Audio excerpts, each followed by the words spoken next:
What's up, everybody? It's me, Daniel, the Conservative Poppy. I have a special guest today. I'm excited. It's a milestone for the Conservative Poppy podcast. It's a milestone for me. But before we start, there's a couple of things I want to talk about, from the comedian Monique to local Texas stuff and so much more. Hit that bumper, everybody. Mi gente, from Bayamón, Puerto Rico, via Dallas, Texas, it's your boy, the Conservative Poppy. So today I have a new friend. He's not a good old friend. He's a new friend. He's a good guy. Shawn Jones. He's a candidate for Libertarian Party, U.S. Congress, District 27? 30. District 30. See, I got corrected twice today by Shawn. So, Shawn, tell the Conservative Poppy audience, first of all, thank you so much for joining us today. And tell the Conservative Poppy audience about yourself.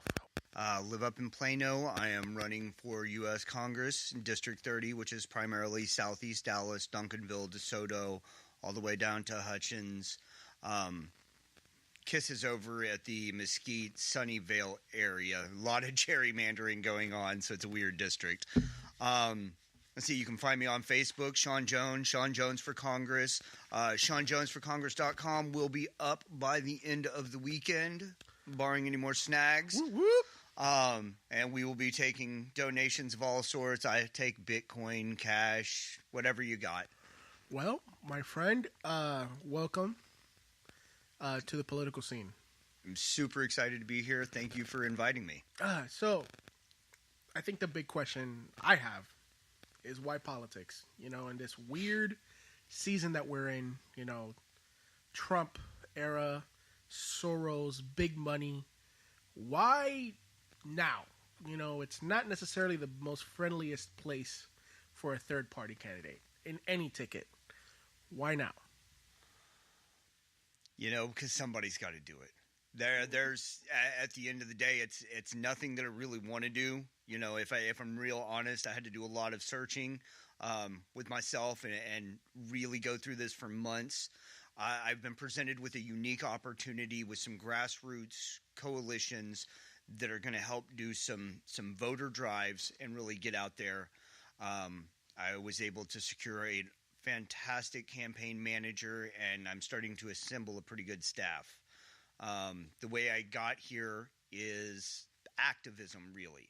I started getting really interested as my son got older in what the FDA was letting slide, what was in our food system, what was in our water supply, you know, and eventually one day I got tired of just being behind the keyboard and just bitching on Facebook, and, you know, I wanted Gary Johnson to get a fair shot in last year's election. I threw my hat in the ring to run for the for the state legislature up in West Plano last year. And, you know, I enjoyed being able to get out there and kind of give some people some thought that they didn't have before. You know, I've got a unique perspective. I had a unique upbringing. And so I seem to have a different view that people just haven't thought of in a lot of cases before. And I love that idea. The fact that, you know, you're probably not going to agree with everything I say tonight, but I hope that when you go home tonight or over the weekend, there's a couple of things that you guys Google, you know, because you go, you know, that was kind of interesting. That was kind of radical. Let's look at that. Well, I've always said that this platform for me is not necessarily just about pushing a propaganda. It's about having the discussions about every issue under the sun, especially when it pertains to politics and U.S. politics and world politics at that. So I'm interested. I'm excited. I'm strapping it down. I'm getting ready to go on this libertarian roller coaster that we're about to go on. It's going to be great. So I was doing some research, and almighty powerful Google shot me to a couple of articles of what Texans in the DFW area are most concerned about. And lo and behold, number one is immigration. Your thoughts on immigration, my friend? Well, it's certainly an important part of our economy. And I can tell you that I've been in roofing and construction sales for the last 15 years, and it's how I've paid my bills. And without immigrants, I don't have that job. It's an interesting problem because the way we have the system set up now is not fair to the existing citizens in a lot of ways. We're giving too much out to people that are coming in. When the migration was happening, even call it 50 years ago, people came over with what was on their back, what they had saved, and it was their responsibility to make it. And that has produced a really solid group of people. People that take pride in their home, that take pride in their family, that take pride in where they live, because they've had to earn that and establish that value. The problem that I see now is there's a lot of people, and not all by any stretch, but there's a lot of people who are coming over here because there's basically a sign that says, hey, free shit over here. There's no value in free. People won't protect free. People won't treat it like their own if it's free. And so I am all for immigration because it increases the labor pool. It increases the talent pool. It adds variety to the culture and to the American experience. How do we tighten it up to a point where us regular taxpayers don't feel like we're giving something away for free and rewarding bad behavior or poor behavior or a welfare-like behavior? That would be, to me, the problem. And it's what I hear people mostly say. I don't know too many people that just don't want immigrants. They don't want people coming and take their hard-earned tax dollars. The government's already stealing it, but now the insult to injury is you're taking my money and then you're giving it to other people that in some cases are getting more amenities than I am. So just so we have kind of clear lines drawn, you're for immigration, like most Americans are, against illegal immigration. What is illegal? I mean, there is undocumented people in Texas and California. In Texas, we live here. Absolutely. And that holds a huge strain on the economy. There some, while they pay, some sort of tax, let it be sales tax or whatever, they don't file. We don't know how many people are actually getting paid under the table.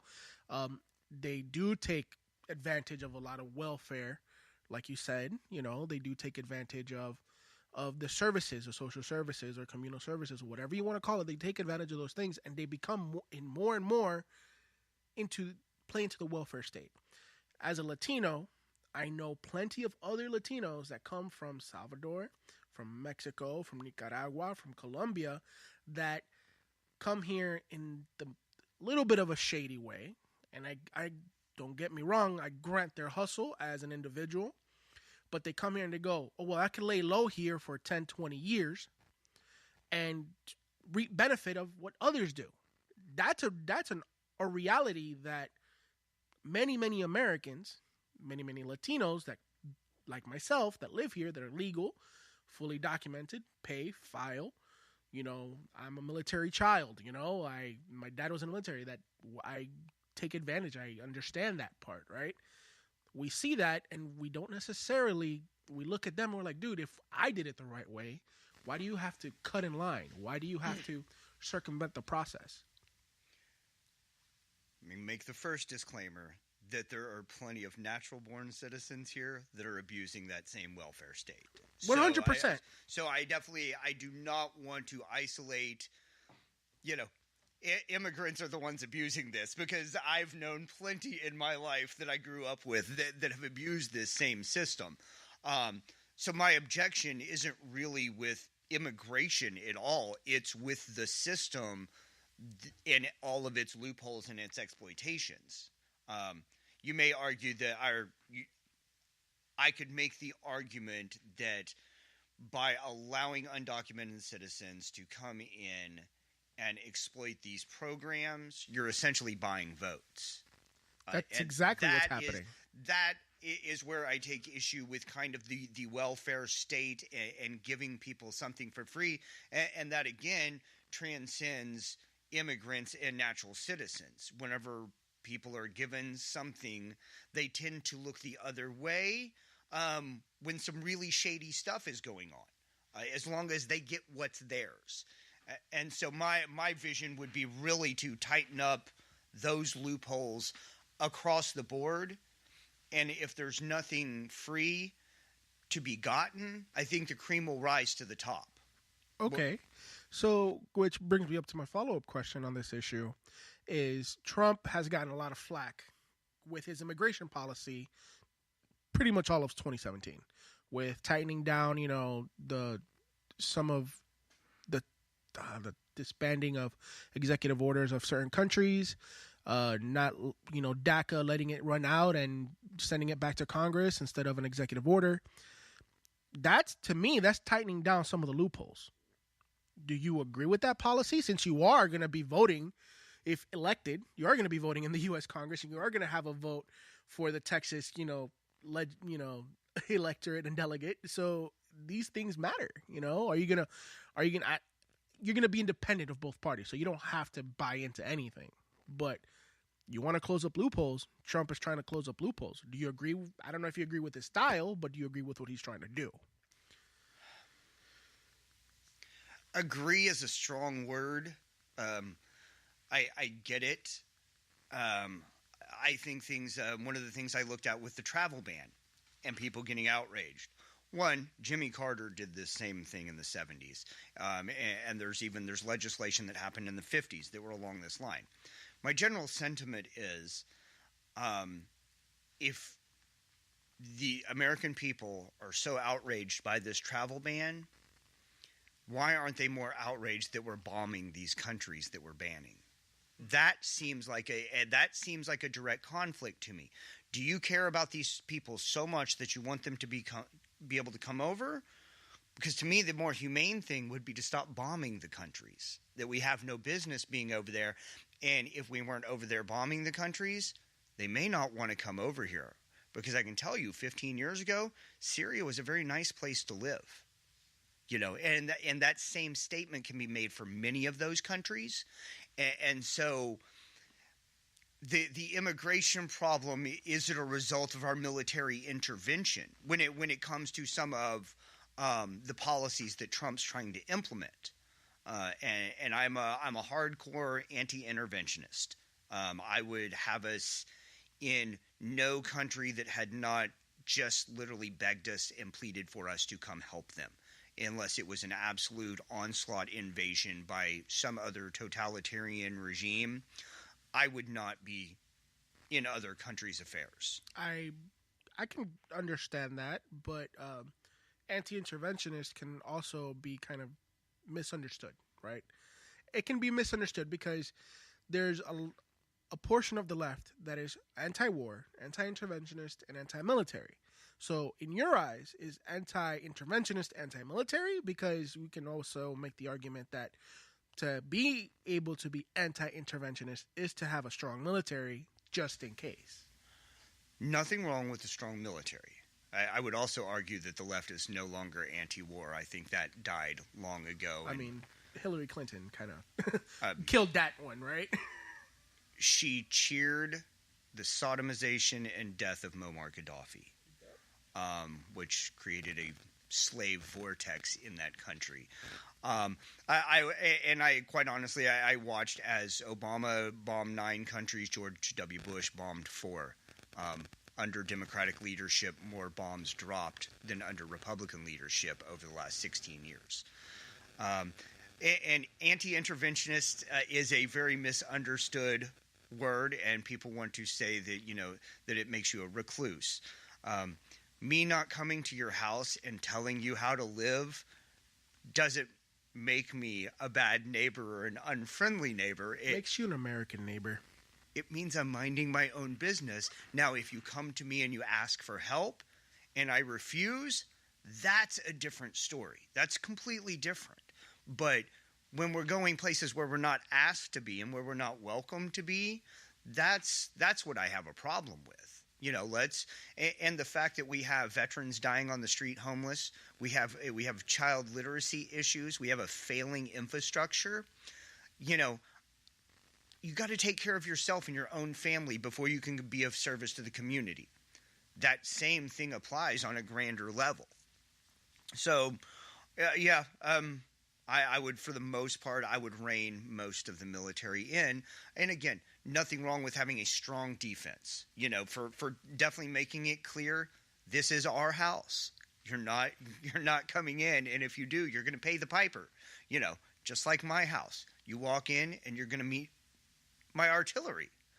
But I'm not going to go out and flex my artillery to others just to get my way. Okay, that's you made it very clear, at least to me, and I hope to the audience, when it comes to what your definition of anti-interventionist is. Definitely. Kind of let's try to move on here a little bit. The second biggest issue, according to 2017 Texas Google, Google, they said education. And we talked briefly about this last night over the phone and what you thought.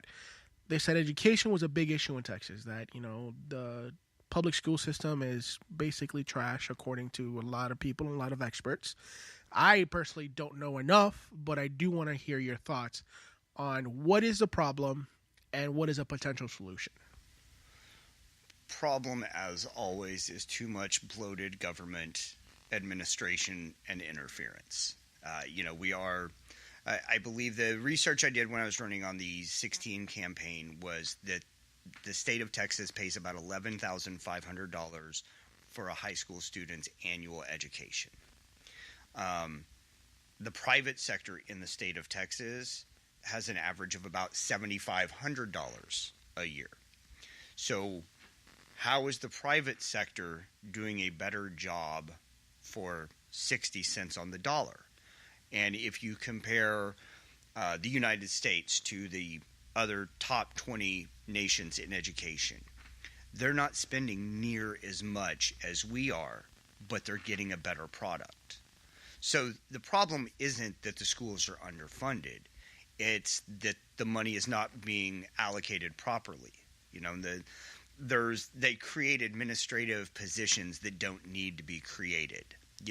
Programs that should be left for the private sector, not the public, that all gets lumped in. Education, we all need it. It creates a better society. But I think for now, my answer would be to, as much as I hate saying it, school vouchers are probably going to be the first step towards making some of that happen. If we can boost the private sector where there's an actual competition, where people have the legitimate option to opt out of the public system and say, hey, I want something different for my child, I think that will put the pressure back on the public system to raise their game. Because right now, what happens if they have a failing product? Nothing, except for the next generation suffers, because they're ill-equipped to deal with it. So Larry Elder, I'm sure you know who he is. He's a very prominent libertarian, black libertarian at that. He talks about that there's New York City is one of the leading places that is pushing for school vouchers to alleviate their public school program. And the argument against that is that it's potentially racist. It's potentially picks people over certain groups of people over others to pretty much interchange them. Do you believe that, or do you believe it can be implemented in a way where people can take ownership over their own education, especially families? Because I know for me, education's always been about where I want to take it, where my family wanted me to take my education. It wasn't about finish your 12 years, go to college, and then you're screwed, which is basically what it is now. Mm-hmm. Is there a way we can implement it here in the Dallas area that we can truly give people, in the more underfunded areas, to really take those students that want to own their education and go into that, charter school voucher or private school voucher or whatnot? Is that possible here? Is that even possible in the current system that we have? Oh, it's absolutely possible. Now, do the powers that be that profit the most, will they allow it to happen? That's a different story. But from a practical application standpoint, absolutely. You're going to have growing pains, and I certainly don't have all the answers, but there's some really smart people around this country and around this area that as things come up will be able to diagnose and solve them. I hear the argument of race a lot, and it's generally thought of that these vouchers are quote-unquote racist. Perhaps you will have some of that. There is no doubt. I actually, whenever my son goes to a small private school right now, when me and mom were doing our research, you can go in and there's a website that breaks down how much it costs, what grades there are, kind of what their specialties are, and what the demographics are, all of those things. And you could see the pattern of Asian people tend to put their kids in predominantly Asian schools. Black families tend to put their kids in primarily black schools. And Latinos generally put their kids in Latino prominent schools, usually through like the Catholic system. So is that a bad thing that they want their kids to be around people of the same culture? Or is that even racist? Because I could argue you could walk into any high school cafeteria in America, and the black kids are sitting with the black kids, the Hispanic kids are sitting with the Hispanic kids, the Asian kids are sitting with the Asian kids, and there's plenty of mixed tables in there as well. But I think human nature seems to seek out things that we find familiar and comfortable. Whether it's actually safe is a completely different story, but the eye test tends to lead us there, and the school systems aren't getting better despite the fact that we're pumping in more money. So to me, the common sense thing is to stop doing something that we know isn't working and try something else. Well, education is the major issue, especially going to the future. I know that there's enough issues around, especially with the controversial appointment of Betsy DeVos and all the Common Core history she has. And I can't tell you I know enough, but I know enough to tell you that something needs to change, and it's changing. And going back to my list here, I'm trying to really give you enough stuff to get your thoughts. And the third most important thing to Texans in 2017 that mattered, and they just haven't updated the list for the new year, but this was brought out about November, healthcare. Healthcare reform is a big issue in Texas. It's a big issue to the Dallas area. The Affordable Health Care Act is not so affordable, as we all know. Indeed. The mandates unfortunately, did not come out during the tax bill. And there's just a lot of issues behind everything involving healthcare, implementation of the law, repealing of the law. Your thoughts on current state right now? I will actually give almost the exact same answer as I did for school. A bloated administration and a convoluted system.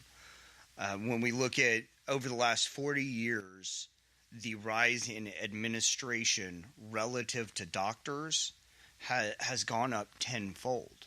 We are spending so much money billing, and managing this system that we're not just out treating people.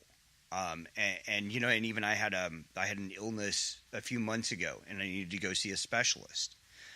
And I've been taking the fine for many years now. And I called, and he was actually a former customer of mine. He doesn't take people that don't have insurance. He literally wouldn't take my cash. It wasn't that I didn't have money. It wasn't that I was asking for financing. He wouldn't take my hard-earned cash. That's a huge problem when it makes more sense for a doctor to hire an office staff full of people to negotiate billing with insurance companies instead of just taking the cash out of my wallet. Well, okay. I work in healthcare, day job, so I can kind of shed a little light into this. It's because they can overcharge, because a lot of these companies, and this is an actual issue that's going on, and a lot of companies are being investigated by the U.S. attorney because of fraud, because of that same situation. They're overcharging. They're manipulating the prices on not only medications but treatments of service, which is driving up costs. That's one slice of the pie of the problem with healthcare, right? Other problem with healthcare is, to me, as a conservative, is they look at healthcare as a right instead of a responsibility. To me, your healthcare, and I'm a bariatric patient, it's my responsibility to take care of my body. It's my responsibility to take care of my children. It's my responsibility to make sure that they're healthy. It is not the doctors. It is not the states, first and foremost. So that's the biggest issue I find with the current healthcare law. It all of a sudden made something that's a responsibility of the individual. Like owning a gun, to me, is a responsibility of the individual. Do you want to be responsible, pack, or do you want to be irresponsible and potentially something bad happen to you? Because Murphy's Law, something always happens. Simple fact. So I go back to healthcare. It's your responsibility. And the state and the Obama administration, through the darkness of night, decided to pass this law without informing the public of what's in the law. As Nancy Pelosi said, we have to sign it to see what's in it. That's another interesting thing. That's another interesting thing. Since you're running for Congress, how would you bump elbows with these despicable people? Look, man, getting to know you the last couple of days, you're not the kind of guy that I would ever expect to run for Congress. You want to run, or hesitantly want to run, and you're going to deal with Chuck Schumer, with Nancy Pelosi, all these disgusting people that can't even hold an interview without forgetting their own name, and passing laws that they're not reading, and playing the race card, playing the class card, pitting people against each other when they themselves, at one point or another, supported what they're fighting against. How would you, because you look like you're a person of integrity, I can tell. And I'm not trying to blow your head up or anything, but you look like a person of integrity. Why put yourself in a city that has no integrity? It was, again, I can't tell you how many months I kind of toiled on the idea of, of that. As somebody was telling me a story about freshman congressmen, renting a house together because it's so expensive and they're new there. And it just sent shivers down my back thinking of that. Nonetheless, I think that what I can offer by representing the people is the message that I don't look like a politician. I don't speak like a politician. I wasn't formally educated like most politicians. I'm not a politician. And I think that's... Just so people know, he looks like a hipster from Austin, Texas. Just so people know, okay? I mean, Thomas is next to me. Would you give me the agree? Does he look like a hipster from Austin, Texas? A little bit of a craft beer and a vape, right? I like that. The missus is saying yes in the background. It's awesome. Yeah, so he doesn't look like a politician, but he's talking a lot of conservative principles that people need to understand, that big government isn't the answer. It isn't the answer. I can tell you have some other views that we're probably going to be like, what the fuck did he just say? But you're not wrong. But I still want to know, how are you going to navigate going to board meetings or these meetings in Congress that seems to be never ending? Somehow there's always meetings in Congress, but yet nobody's ever there. Well, I'm either going to get thrown out of the room, okay, and I'm going to have some cameras and some microphones waiting for me. That's good. That's always fun. Just don't forget us. I plan on being extremely transparent. And that is that's my calling card on this is transparency and truth. And you don't have to like it. You don't have to agree with it. It doesn't matter. What I want to give people is an unfiltered sense of what's going on. That is my role is to try to affect change the best that I can, to draw some light on some very dark areas and challenge what people have been trained to think. Our education system does not put a premium on civil service. And it has created this mindset that politicians need to look, act, and speak a certain way. And it's simply not true. We need to take the power back. And I think that putting more people like me in would boost the confidence of everybody else out there to feel like there's legitimate representation. And what I would like to really encourage people to do is when you do not like what your representative does, vote their ass out immediately. The re-election rate in the House is about 93% currently. At its lowest since 1962-64 has been around 84%. That means over the last 50 years, despite the complete and absolute failure on almost every point across the board, at a worst case scenario, you've got an 85% chance of getting reelected. At that rate, there is no incentive to actually honor your word. Now, with those numbers, do you think it's mostly because of low information voters that they continue to get reelected? They talk a good game on an election year. You know, if you're in the House, every 2 years, you talk a good game. You say, we're going to lower taxes. And if you're in a district like in Dallas, you say, I'm lowering your taxes and I'm fighting immigration. And people go, yeehaw, right? And I'm protecting your gun rights. And pretty much you're guaranteed a victory, which is probably why Texas is so red for the last 30, 40 years now. But in a swing state, I know it doesn't really matter, but I'm trying to make a point here. In a swing state that is purple like Florida, some districts are hardcore red. But if you go to certain parts of Miami, it depends who you talk to. It might flip. It's very purple. It's very purple. You talk to a Cuban, he goes, fuck the government. But you talk to a white guy, a Jewish guy from, Palm Springs, all of a sudden it's like, yeah, well, government's the way to go. I voted Democrat for the last 7 years, and matzo balls. So it's something that I think people need to understand what you're saying and get that point across, that at best 85% of elected officials in Congress or the House or the Senate, they get reelected. That's on a bad year. That's on a high turnover year. So, 93% was the last election.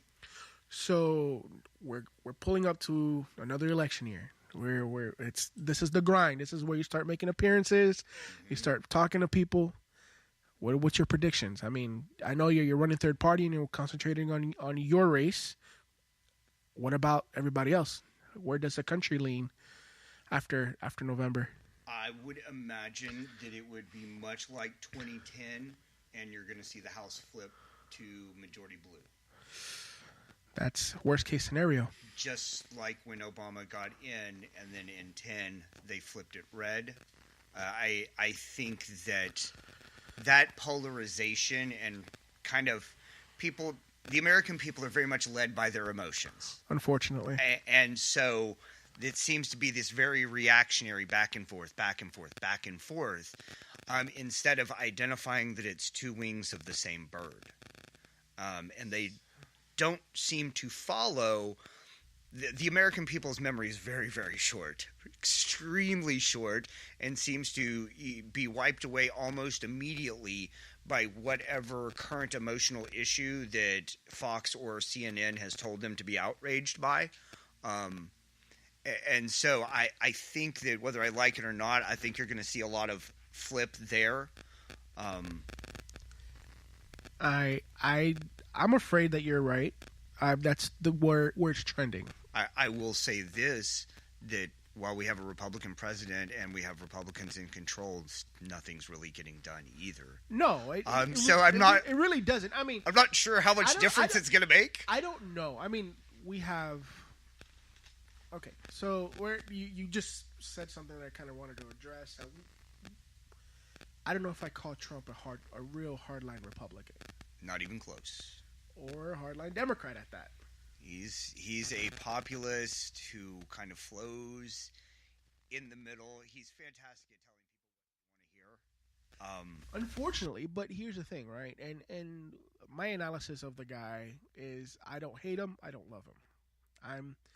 I try to call it balls and strikes. If he would stay off Twitter, he'd do much better. That's just my opinion. Who the fuck cares, right? I've never understood for 25 years since I've known who he was. I've never understood why anybody had a fascination with him. People seem to love that. I don't. He might as well be a Kardashian to me, because they kind of have equal value to me in the world.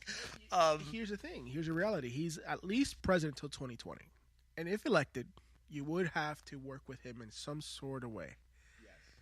How would you handle him if elected? If he says, hey, Shawn, come to my office. Let's hammer out a deal because I don't want government to shut down at the end of the week. How the fuck are we going to do this? I mean, he looks like he's open to making deals with whoever, and that's the truth. I mean, he called Chuck Schumer into the office today because he wanted to prevent a government shutdown. To me, shut it down. It's okay. People can get their bills. Everything's on the internet anyway. We can afford people not getting their mail for a couple of days. It's okay. Honestly, the world would be better if Congress took the next 9 months off. Yeah. So really. okay. So if Washington D.C. adopted Texas legislature only in session 8 months out of the year, and that's it, you think we'd do better? I definitely think less is more in this case, mostly because I really think that Congress has usurped their intended function so much that so much of what's going on there is nonsense.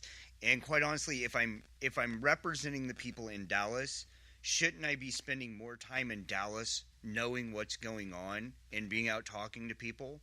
I mean, it doesn't seem practical to me to spend that much time in D.C. Unless we have things to vote on. And a lot of times it just seems to be, red team versus blue team bickering.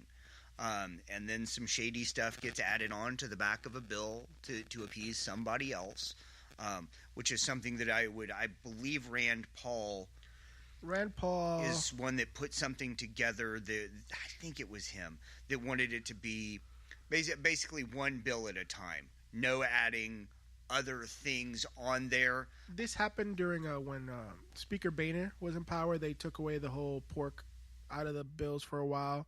Then what's his name came back. They added it back on because they wanted to be able to have the leverage to make deals.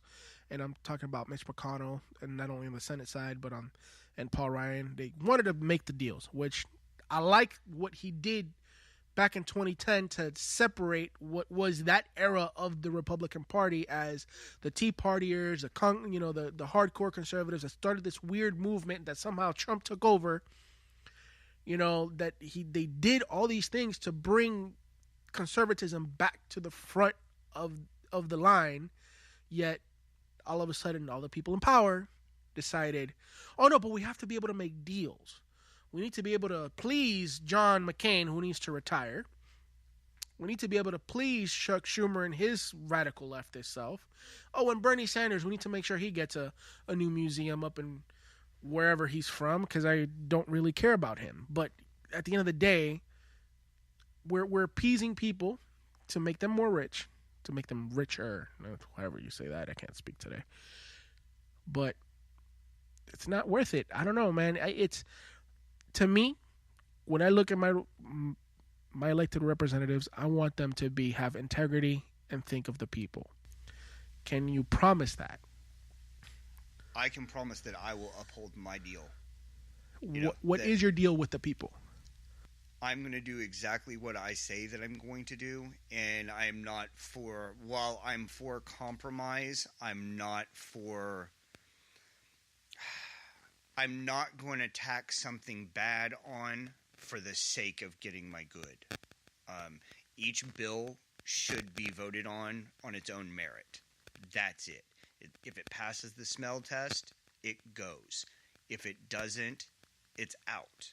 And none of these add-ons and I'll barter with you. That's what the prosecutors and defense attorneys are doing. Congress, just like the legal system, is a disaster because of these deals and because you end up owing somebody a favor. And when you start owing people favors, your integrity gets compromised. Okay. So, libertarian, my friend, you are, I can tell. And I know my audience wants to know your thoughts on drugs and weed and all that. Yes, please. Yes, please. Yes, please. I mean, this is not the Joe Rogan podcast. I don't have a bong and a couple of stars laying around. No, it's quite all right.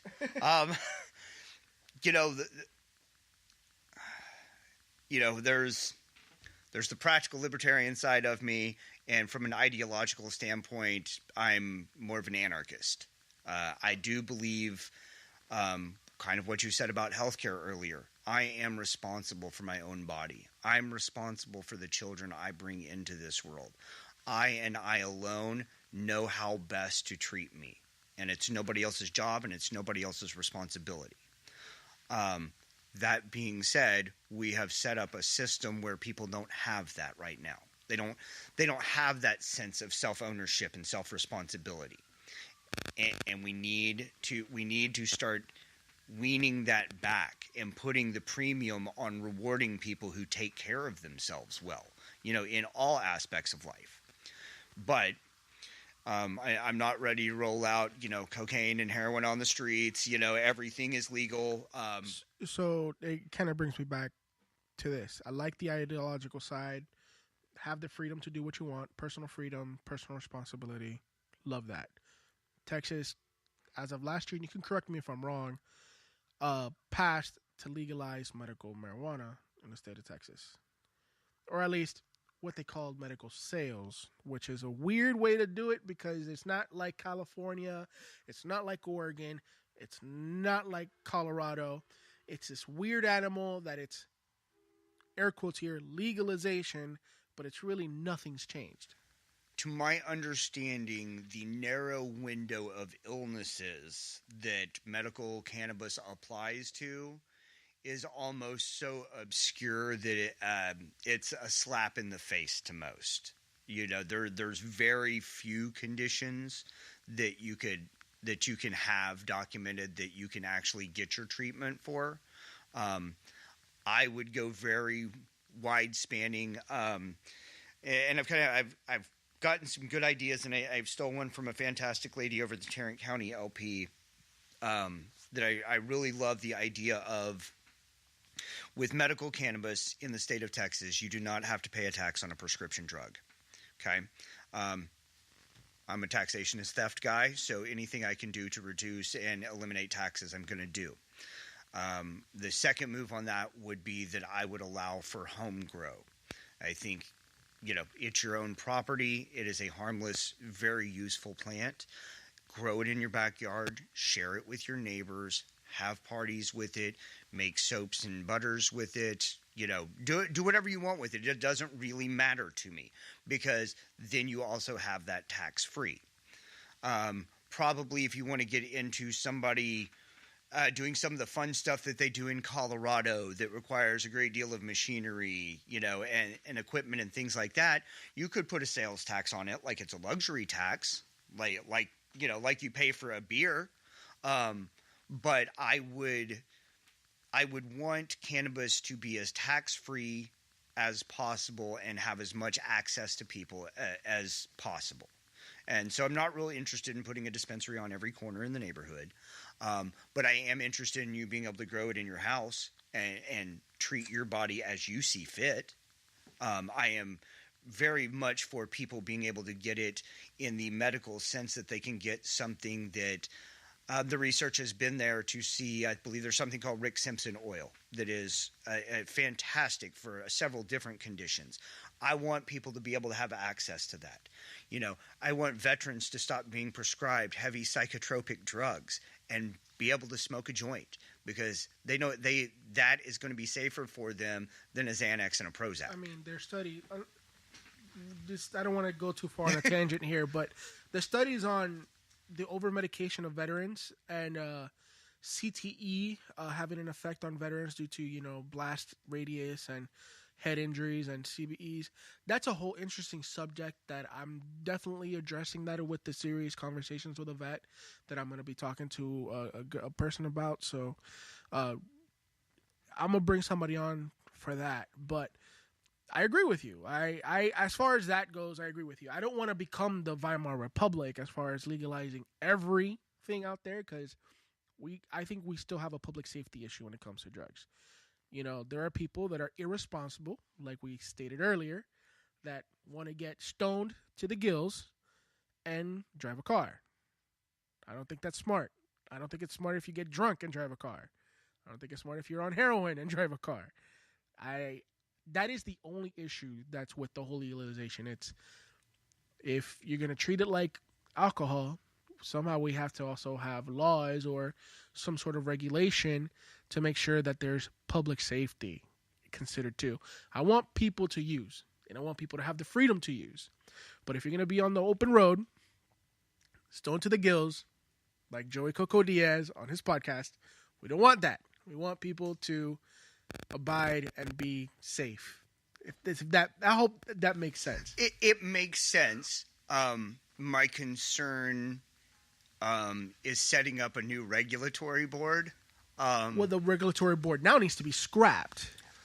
Okay, so we are in agreement on this. So I don't like the idea of setting up a new alphabet agency that is going to be funded with taxpayer dollars to protect a product that quite honestly doesn't need protecting. It is the safest, most universal textile implant on the planet, and it is absolutely my belief that it was put on this earth for us to use. So I don't think you can't overdose on it. Let's be real. I mean, you can't kill yourself, but I've seen some people that get stupid with enough of the stuff in your system. Let it be edibles, let it be smoking it, doing both at the same time. I could go to CVS right now and achieve that same state of mind. Yeah, but with all FDA approved stuff that I could buy under the age of 18 and fuck up your kidneys. Yep. So that's not going to be enough of a reason for me to advocate opening a regulatory agency for it. I would say that I'm running for a federal position, and so that would ultimately be up to the states and the cities to decide. It wouldn't be my first goal would be to absolutely attack the notion of any kind of federal interference in a state's right to govern their people in that. That's where I was leading to. That is, and that is not the federal government's job. I am, at the core, I want states' rights to be more important than federal power. And I think that even when we're talking about the founding fathers and the way this system was set up, I believe they believe in the state rights 100%. But our population was so small that governing all of it was more simplistic. We're at almost 350 million people. I don't believe that one system. I don't believe that one system can adequately govern those people.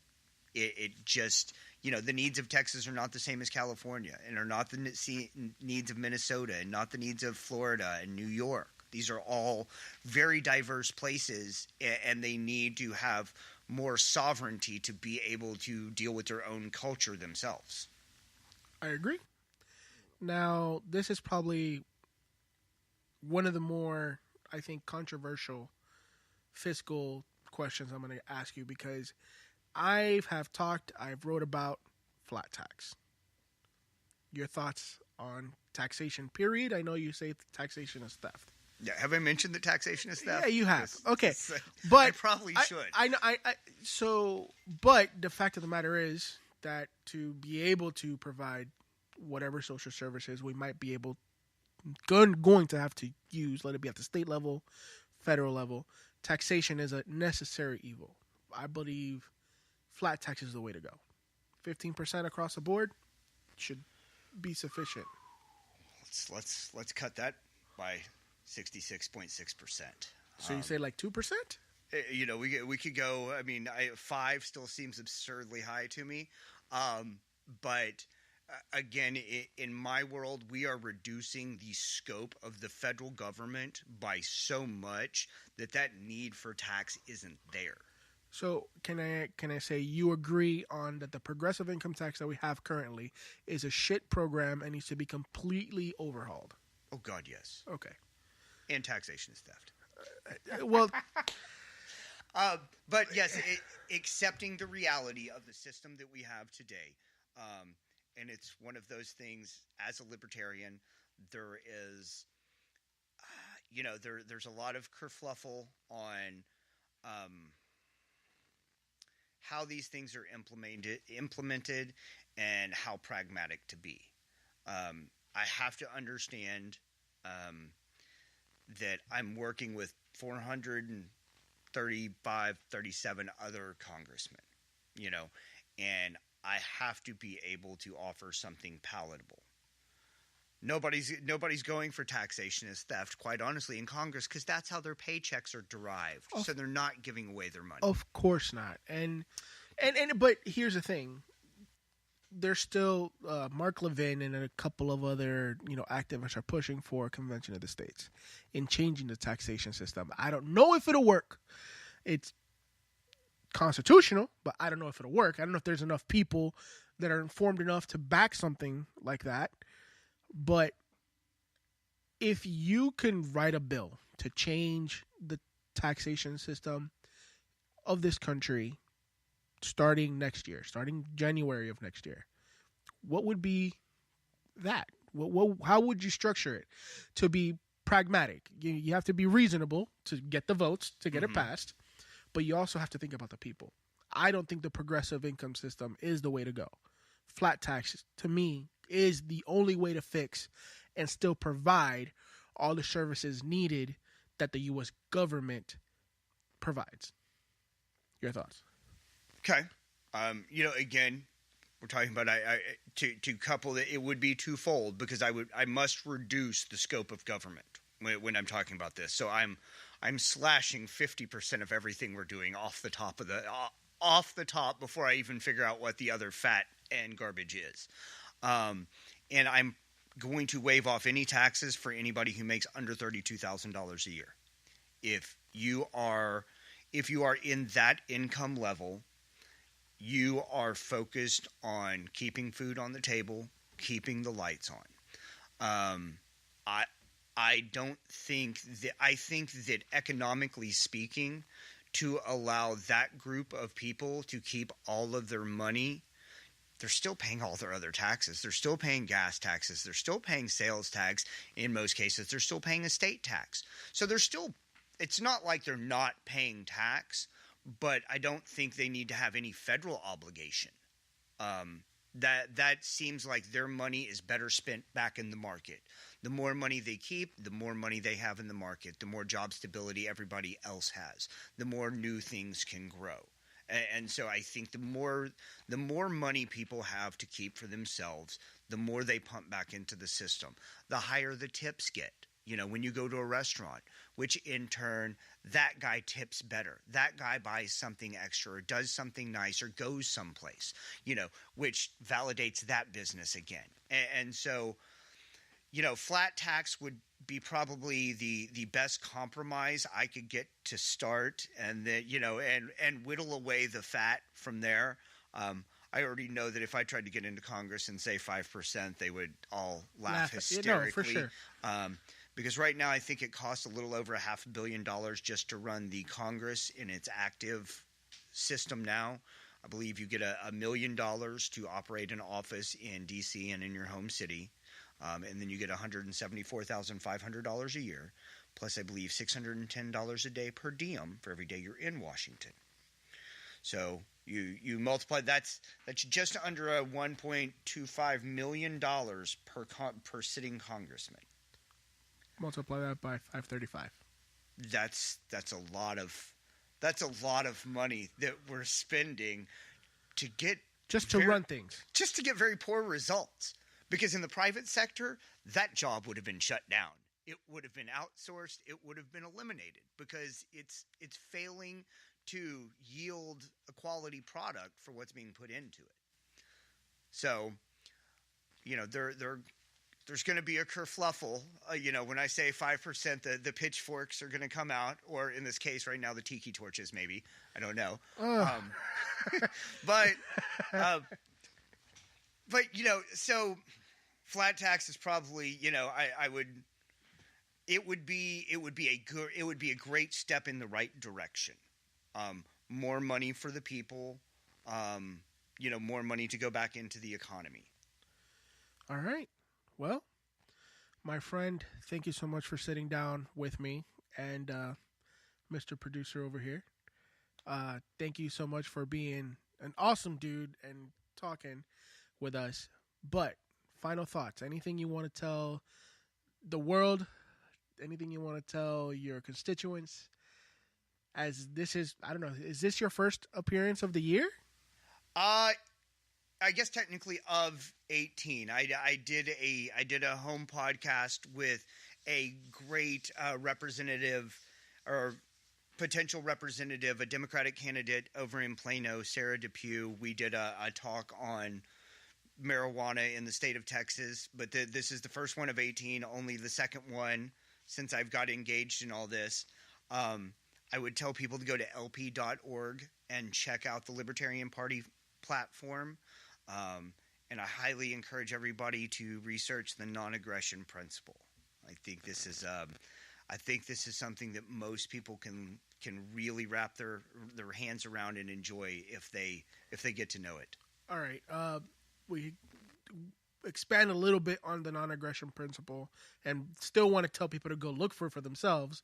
But give me 3 bullet points on what the non-aggression principle is. The non-aggression principle, in a nutshell, is that every human being has the right to live their life free of violence, theft, coercion, and deception. And in the event that those things are cast upon them, have the right to defend themselves by any means necessary and protect themselves, their family, and their property.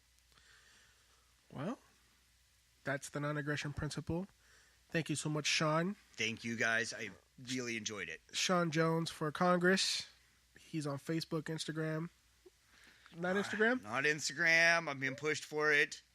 I can't manage that many social media accounts. Well, you know what? Let's put it out there. If you are in the Dallas area, Duncanville, yes, area, DeSoto, and what other city did we cover here?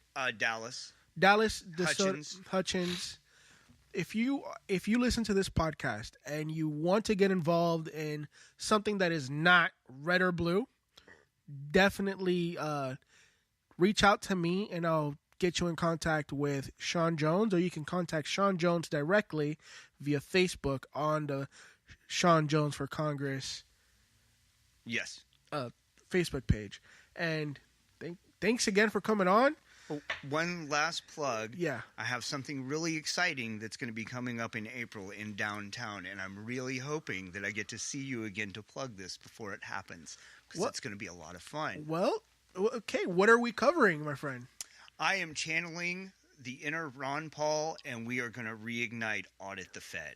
And Fed? We are going to ignite it, and we are going to run it hard. Oh, God, I want to be part of this. You know what? I would love to do a live broadcast from there, so let's make it happen. Yes. Let's do it. You heard it first. We're auditing the Fed in 2018. We're doing it. Maybe Trump fixed it. I don't know. Who knows? We'll figure it out. He's a business guy. We don't know. We don't know what's going to happen. We don't know what kind of stuff is going to happen. But we're going to do something for it.